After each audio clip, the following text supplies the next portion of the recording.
You know that moment when your design looks perfect in Figma? But your developers still have no idea what's supposed to happen during interaction. This happens because the design wasn't properly documented and the handoff to developers wasn't prepared with the necessary level of detail. So let's break down how to fix this by creating a solid design documentation.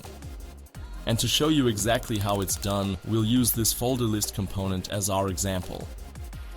At first glance, this component looks solid, and most designers would assume developers will instantly understand how to build it.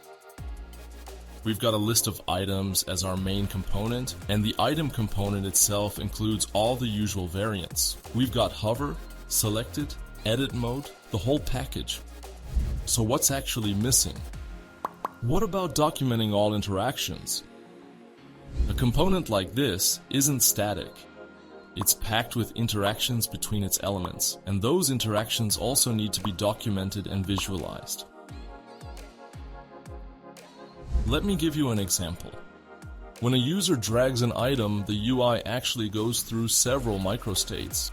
The dragged element changes style, the original fades out, and drop targets highlight and expand after a 1-second hover. Developers cannot figure out these details on their own, even if they know these interactions should be implemented. To support the development process, we should provide screens that illustrate these scenarios, along with comments and concise explanations, as shown in this example, which walks through a sequence of screens, each capturing a different state of the drag and drop interaction. This keeps the handover clean, reduces guessing, and makes sure the final implementation actually looks and feels like the design you had in mind. To make design documentation easier to follow, you can use arrows to connect text to specific UI elements.